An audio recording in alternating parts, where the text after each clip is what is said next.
You actually have to go through this process of rewiring your brain, which means starting new habits. The habits, there's a reason why people don't experience the success they want, because they have the wrong habits in place. And the brain favors habits because habits conserve energy, and the brain doesn't distinguish between good habits and bad habits. And what we all need to realize, we're not successful because of our habits. And until we have that awareness, and until we understand how to change our habits, and it takes time, nothing's really going to change in our life. Welcome to the Real Estate Mogul M.D. podcast. Thanks for tuning in and taking control of your financial future. This is a show where we not only motivate and inspire, we give you actionable, real-world experience to help you live life by design. You'll hear journeys and stories from other physicians, investors, coaches, consultants, and entrepreneurs. And now, here's your host, Brett Riggins.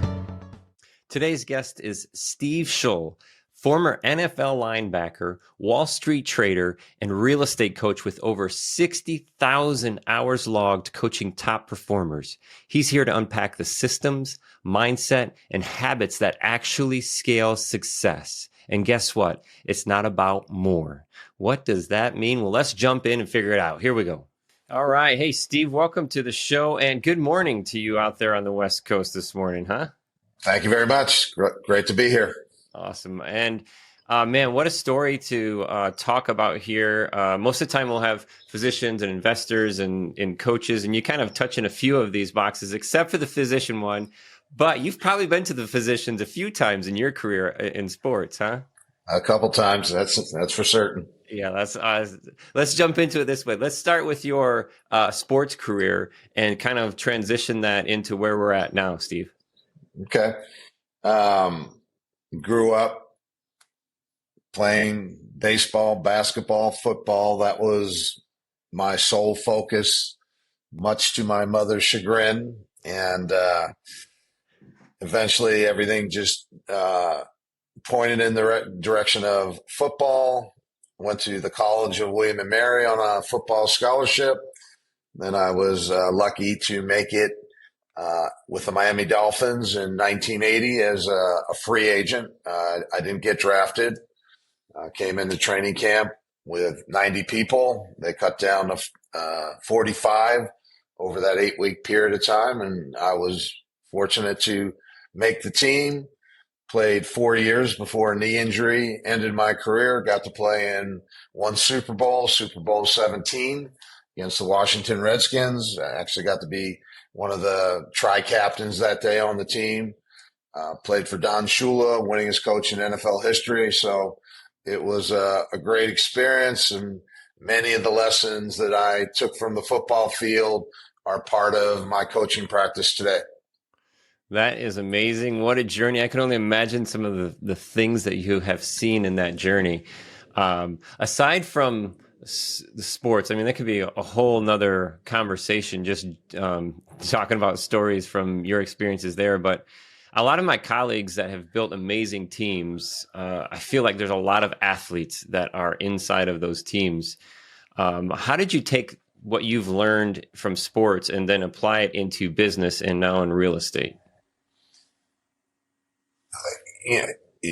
In sports, and especially to play at that level, you have to really develop certain disciplines in how you approach life and how you approach performance.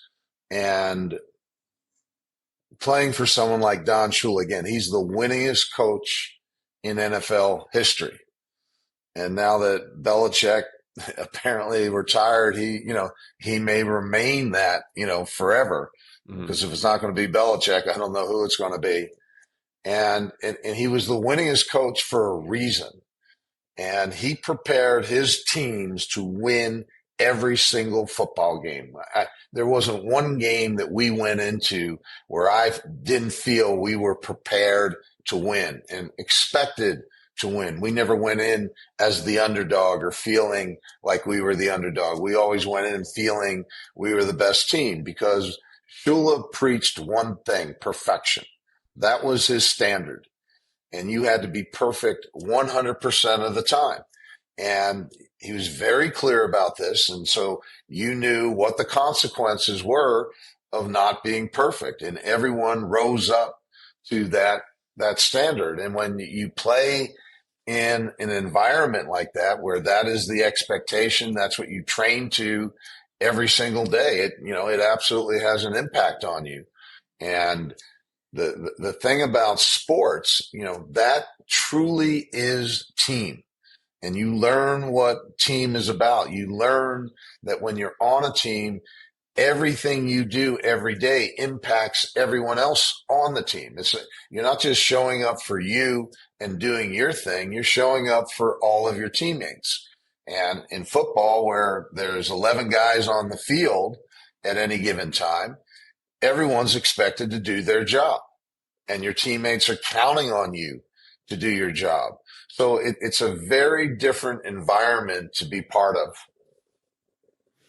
Interesting. Not just showing up for you. Everything that you do affects everybody around you. That's that team mentality. I can just see how that relates inside of a workspace, especially in real estate, if the culture is right. Like everything you're talking about is setting that culture. So Don Shula setting that type of culture just sets the expectations, and it builds the relationships off of that.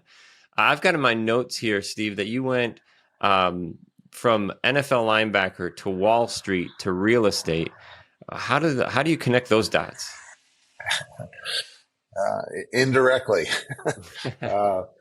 Again, my knee injury ended my career, so I went back. I was in Miami. I went to the University of Miami and got an MBA. And they had a career day at college, and this young guy from Goldman Sachs comes in talking about investment banking, which I knew nothing about. And I'm listening to this guy, just again, young, energetic, smart. And I said, whatever that guy's doing, I want to do. And so I interviewed with Goldman Sachs. I made it through one interview. They had a very extensive process. Anyway, I ended up getting hired by Citicorp Investment Bank. Went up to New York, went through a 6-month training program in New York. Came back down to Miami a year and a half later. That office closed. I went back up to New York and got hired by Solomon Brothers, who at the time was, one of the elite investment banking companies. Got hired on their government desk. I was right at the epicenter of the financial universe, right there where everything happens. And it was like football. It was a very challenging situation. I remember my first day on the job. What happens is they give all the new guys big accounts that aren't doing business with the firm at the time. And I get this one account, and they want to make the new guy look good on day one. And they give me this $1 billion trade to execute. And again, I had no clue what I was doing. I mean, literally no clue. Anyway, I stand up and I shout and I do my thing. The trade doesn't happen. And I remember slinking down into my seat saying to myself, what the hell did you get yourself into? And that became my catalyst, like learn what I was doing. And so I spent 5 years on Wall Street, and then someone had sent me a CD. It was 2 real estate agents in Long Beach, California, Kim and Daryl Rouse. And they were in their second year of real estate, and they were on track to sell 100 homes. And I listened to this CD, and everything made sense to me in terms of what real estate was. And I made this decision to move out to California in 1990 and started selling residential real estate. And again, starting with no clue what the heck I was doing. And, but, I listened to the CD and I got on day one, the progression of real estate: contacts equal leads, leads equal appointments, appointments equal listings, listings equal sales. And I was going to real estate seminar on how to do this. And basically I got preached to that if you weren't selling 50 homes a year, you were nobody. And I bought into that. And in order to sell 50 homes a year, you had to talk to 50 people a day.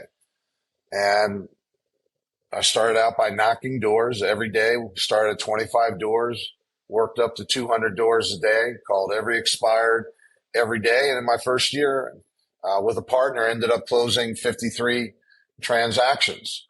Wow. And in my second year, we were on track to do 100 deals. And that's where I came up with the idea for real estate coaching. It didn't exist at the time. They had real estate training and seminars and workshops, but coaching didn't exist. And I went to, his name was Mike Ferry, with the idea of creating a coaching program for real estate agents. And this was 1993, and that's where real estate coaching started. And this is my 33rd year coaching agents. Wow. And I can confidently say that I have coached more agents one-on-one than any human being on planet Earth. That is interesting to go from, you played linebacker in the league, right? So go from linebacker to knocking doors. That is amazing. What it takes for you to, to just start over. I mean, that's absolutely amazing. And to take action, take risk. And there's so much that goes into that created that path for you, but then the resilience to keep pushing, keep forging. And now so far into the career, as a top producer, it says that you've coached over 60,000 hours. Yeah, I've logged over 60,000 hours. They talk about 10,000 hours. Yeah. Well, I got 60,000. Wow. What are the most consistent top producers do differently that you've noticed in those 60,000 hours?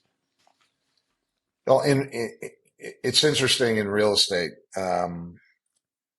The top producers, most of them fit into a certain profile. One, they're smart.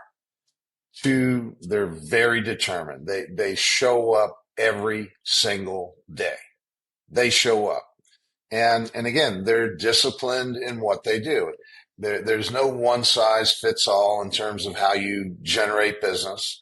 The thing, when you get into real estate, that's the thing you have to figure out. How are you going to get clients? That's in coaching. A lot of people want to be a coach of whatever sort. What they don't understand is if you want to be a successful coach, first you have to figure out how to get a client. If you don't have if you have nobody to coach, you're not going to have much of a business. And so it's that ability, getting back to your question, it's the ability to attract business. That's what they have in common. And again, the thing they do every day is they show up and they have the right attitude. Everything starts with mindset. And again, that's something that you learn in professional sports. You have to learn how to play under pressure, because literally, my job was on the line every day. The thing that most people don't understand, and I can only speak to football, is you could get cut any day of the week. You could lose your job any day of the week. They're always looking to upgrade. They're always looking to bring someone else in who might add to the team's roster. And so that's a pressure that you deal with every single day. And you have to learn how to play under pressure. Another big thing, and this is common with the top producers, you have to learn how to be comfortable being uncomfortable. If you're going to succeed in life, you have to do what you don't want to do. One of the things I love to say about football, I played 11 years total. There wasn't one, there was not one day that I ever wanted to go to practice, not one. And there wasn't one day I ever missed a practice. You learn that discipline. It's not about doing what you want to do. It's doing what needs to be done. And I think that lesson applies to anyone and everyone, wherever they are and whatever they're doing. If you want to be successful in what you're doing, you've got to do the things that no one else is willing to do. Mm-hmm. And it's not that you enjoy doing them. You don't want to do them either, but you have that discipline to go do it. And I think a couple of those pieces that you just mentioned are going to be in this. The 6 building blocks of a successful real estate business. What is that to you? Okay. So my job as a coach, the way I look at it, the way I learned it, is my job is to position my clients to be successful, to put them in the best position possible so that they can succeed. Now, I can't go do it for them. I can make sure they're lined up in the right place. They've got the training, they've got the mindset, they've got everything to go do it. And so what I'm constantly thinking about as a coach is how to set my clients up for success. And after 33 years, I've boiled it down to 6 standards. And those 6 standards are practicing mindfulness, optimizing time. Let's back up. Practicing mindfulness. What does that mean? I embrace what is. I embrace what is. I'm not resisting reality in any way. Optimizing time, what that means is I do what is most important. That's my standard. Every day I do what is most important. 3, cultivating relationships. I stay connected to the people I know and the people I've done business with. That's real estate. That's what real estate is. It's about staying connected. It's about relationship. 4, implementing standards. I run a checklist-driven business. I'm not running a daily fire drill. I'm not winging it. I have process for everything I do. 5, mastering communication. I've learned the skill of making people feel understood. And then the 6th standard is acting strategically. I focus on my green zone. Every real estate agent has a sweet spot in their business where 50% or more of their business is coming from. You have to know what that sweet spot is, and that's where you focus your efforts. So, one of the things that really changed for me was reading a book called The Untethered Soul by Michael Singer. And that changed my whole outlook on goals and achievement. I really got clear in life. We're not in control of the outcome. We're not in control of the result. Life is going to do what life is going to do.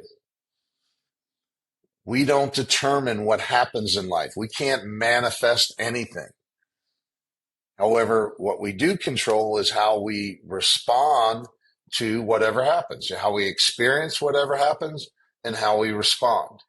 And so where my coaching has evolved, I'm working with my clients every day to align their actions with these 6 standards that I just outlined. And the result is going to be the result. You're not in charge of the scoreboard. You got to show up and make the plays all day long. Mm-hmm. And that's life. Show up, make the plays, and want the ball. You got to want to be there and want the ball, right? Right. That goes back to being comfortable, being uncomfortable. Yeah. And, in my rookie year with the Dolphins, I learned a very important lesson. There was one drill we had in practice every day. It was a passing drill that really highlighted my weaknesses as a linebacker. And so every day in that drill, I'd get to the back of the line hoping and praying that, I wouldn't have to go before it was a 10-minute drill. Yeah. And then one day I realized, what are you doing? Mm-hmm. You're not going to get any better getting in the back of the line. And from that day forward, I pushed myself to get in the front of the line to not only get 1 rep, maybe get 2 reps mm-hmm. or more in each drill. And, you have to put yourself in a position that makes you uncomfortable if you're going to succeed. And everyone knows what makes them uncomfortable. It's the thing they're always trying to avoid. Yeah. One of the things I talk about in coaching all the time, and this is a big part of what I talk about, is we are not wired to succeed. As human beings, we're wired to survive. That's the only goal. And your brain does exactly what it's wired to do. The good news is the brain is adaptable. and you can rewire the brain for success. And those 6 standards that I talked about, those are the 6 things that I landed on. I call it the performance 6, your standards for success. And when you align your actions with those standards, you are now rewiring your brain for success. Intention is not enough. Motivation is not enough. You actually have to go through this process of rewiring your brain, which means starting new habits. The habits, there's a reason why people don't experience the success they want, because they have the wrong habits in place. And the brain favors habits because habits conserve energy, and the brain doesn't distinguish between good habits and bad habits. And what we all need to realize, we're not successful because of our habits. And until we have that awareness, and until we understand how to change our habits, and it takes time, nothing's really going to change in our life. Yeah. One of those standards you're talking of the performance 6 is the implementing standards, that checklist thing. Right. It makes me think of what I say all the time. If there's a purpose, there better be a process. Learn, implement, and outsource. And I do this in a way where, yes, the consistency is there, but then I can also delegate too. So what's the most common mistake that agents or investors make when trying to scale? You can't scale personality, and you can't scale chaos. It goes back to what you just said. If you want to scale anything, whether it's a business or investments, you can scale process. And so you have to actually sit down and create process for everything you do. In football, we call it a playbook. Mm-hmm. When you get on a team, now it's in a tablet, but we got the actual playbook. Everything you do is outlined. You're not making stuff up in the moment. You're drilled every single day. And getting back to what successful people do, they're working on every part of their game, whether it's footwork, a release, you name it. There's process for everything. And so again, the mistake that people make is not having a process, relying on their personality, relying on their natural gifts, or just living in chaos. And, those things don't scale. That process, giving us the ability to delegate and scale, is going to come down. It makes me think of when we talked about Don Shula and building that culture. That culture is a huge part of the team. How do you build a team that doesn't burn you out? The first thing is, I look at team, 5 different components. The first thing is culture. And that's basically, what is the mindset of the team? What's the values? Again, when I played with the Dolphins, our culture was perfection. That's what he demanded every day. Everyone knew that. You knew what was going on. And and culture can be anything you want it to be. That's up to you. Aaron Glenn, who is the newest coach of the New York Jets, I was reading an article. He left Dan Campbell and the Lions. They created a culture. They turned an organization around that was a perennial loser, and now they expect to win a Super Bowl every year. That was all culture. Dan Campbell came in, and he just set a whole new tone for everything. Now Aaron Glenn's going to the Jets, and I was reading something the other day. He said, I don't want to talk about wins and losses. I don't want to talk about playoffs. I don't want to talk about a Super Bowl. I need to lay down the foundation first. I need to put the culture in place first. And so, again, culture is the mindset, the heartbeat of a team. From culture, then you have to bring in the people. And that's the hardest part of the equation. Who are you going to bring in? And that's the biggest wild card. Finding the right people for your team is very challenging, and there's no secret. It's trial and error. Then process. You've got to have a process. People have, performance. Your performance increases as your process gets better. Then you've got to have training and support. You've got to be able to, train people to do the job. You can't just throw them in the pool and expect them to swim. It doesn't work that way. We trained every single day, to get better at what we do. And then the last piece, you have to have accountability. You've got to hold people accountable to what needs to be done. There needs to, every choice has a consequence. So culture, people, process, training, support, and accountability. You put those 5 things together, and now you can, build something that's meaningful. Yeah, the mindset piece, kind of carrying through all of these pieces, is really important. And just mindset and mission, kind of like building all this stuff together. And a note that I have here, Steve, is you've talked about removing the fight and the fear from real estate. What does that mean? Again, it goes back to this survival mindset. It goes back to prehistoric times. We're wired as if dinosaurs still walk around planet Earth. And so most every realtor, what they're motivated by is fear, fear of loss, fear of missing out, fear of rejection, fear.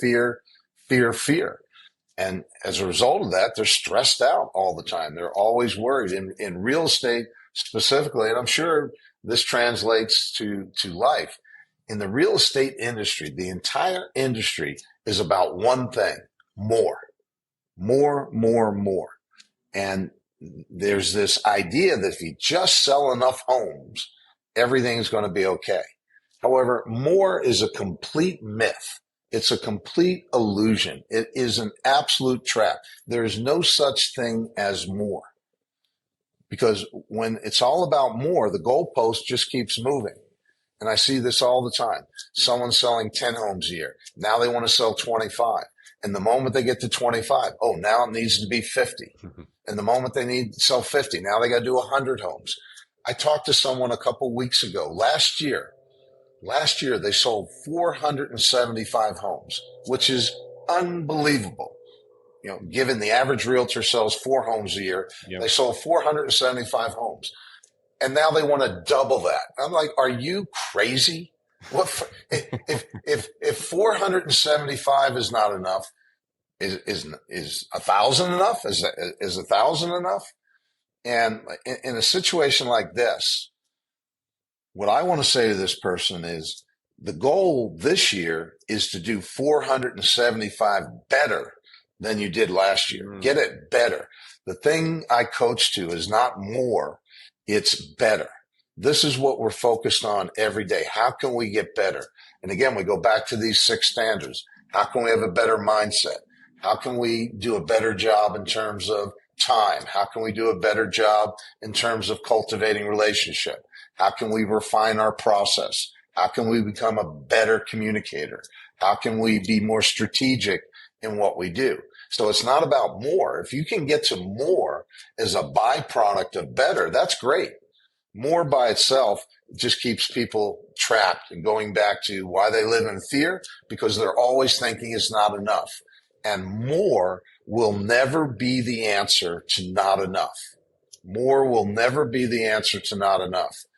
If you're feeling you're not doing enough, then you've got to focus on getting better.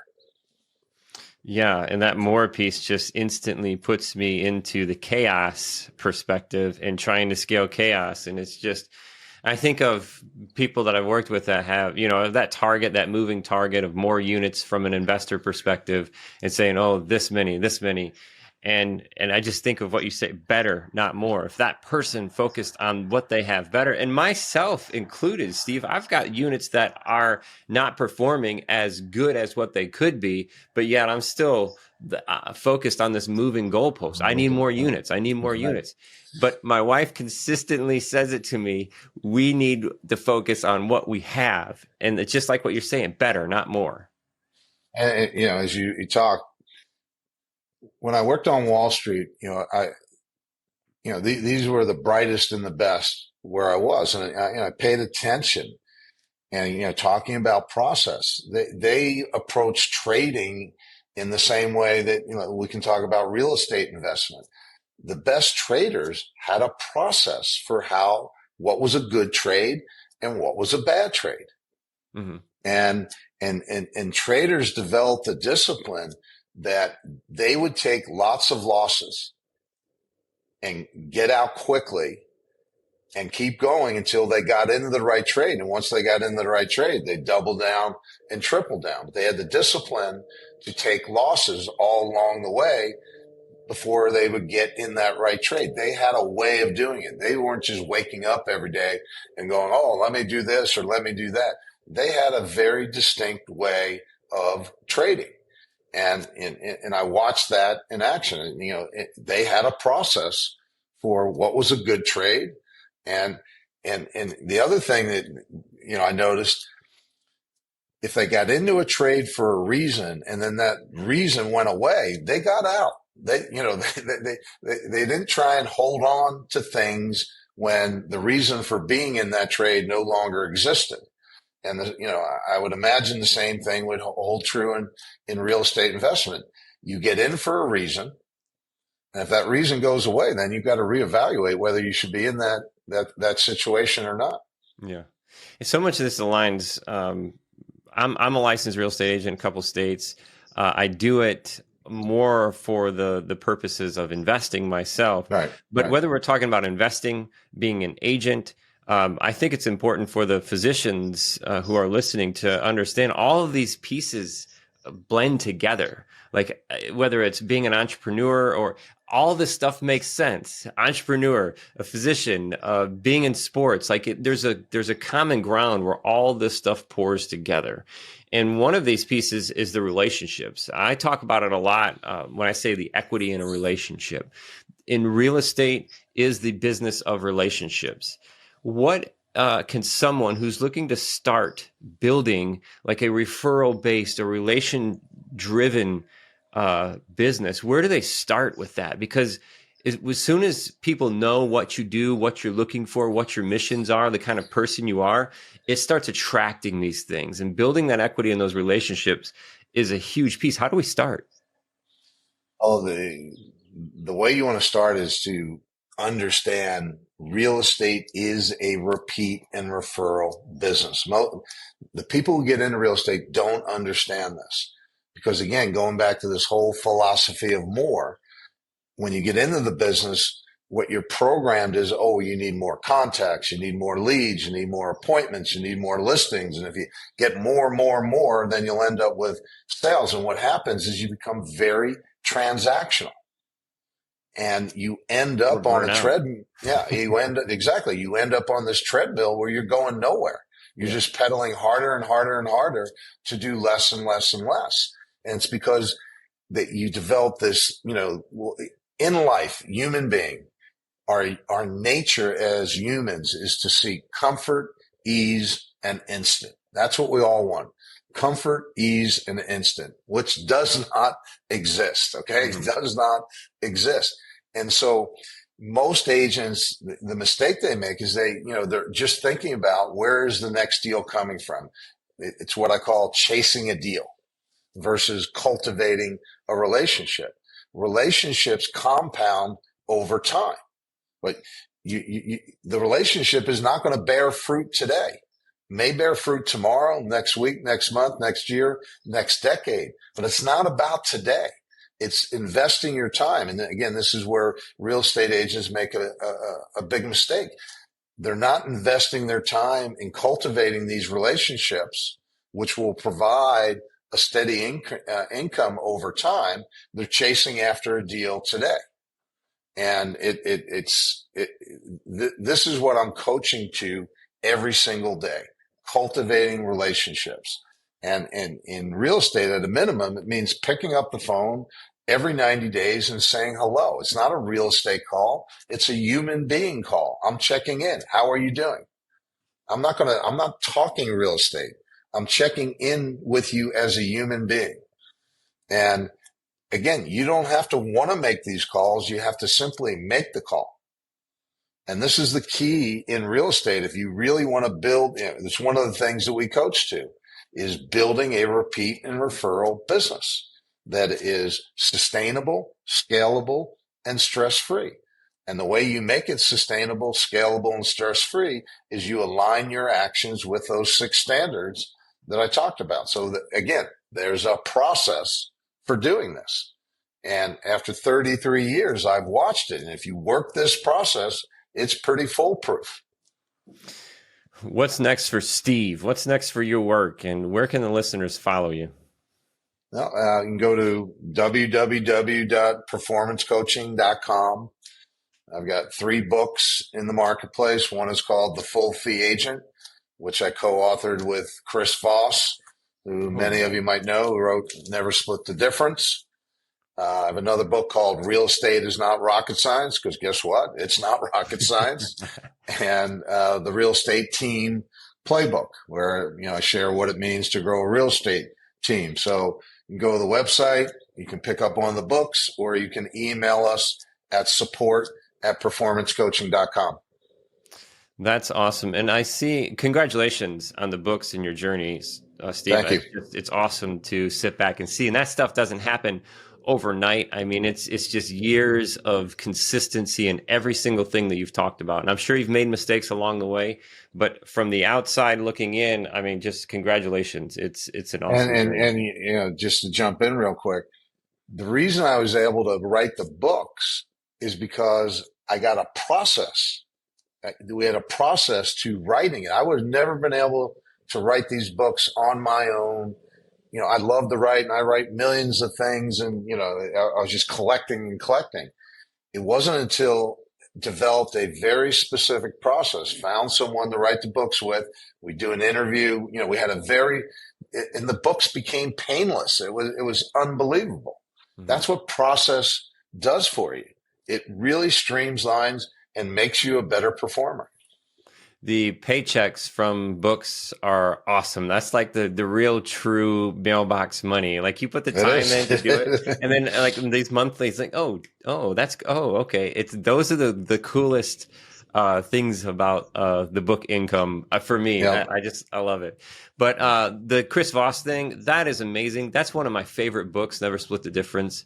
And I did pick up in some of your social media posts on Instagram, the Black Swan method. I think that was kind of like a clip from. I've been working with Chris, and that was another big game changer for me when one of my clients gave me Never Split the Difference, and I was the guy. I was about 25 years into coaching almost at that time, and I was the guy trying to extract emotion out of it and boil everything down to fact, logic, and reason.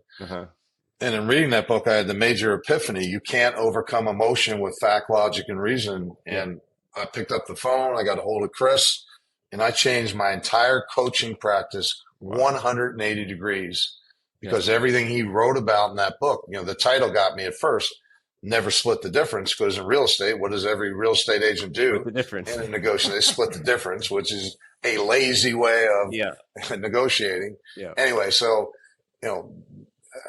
getting with Chris was another big game changer, and highly, highly grateful for that relationship. That's awesome. And that's the performancecoaching.com. We'll have that in the show description. And the listeners can follow you, catch up with you.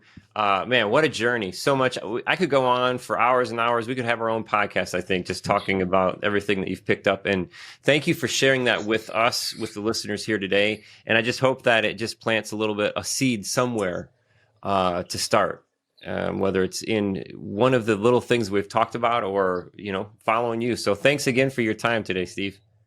Thank you very much. Great to be here, and I wish everyone the best. Awesome. Well, thanks again to Steve, and that conversation was packed with gold. Steve reminded us that process beats personality. Relationships are the currency, and the real goal isn't more, it's better. That one stuck with me, and it's something that we focus on in our own portfolio when we ask the question, how many is enough?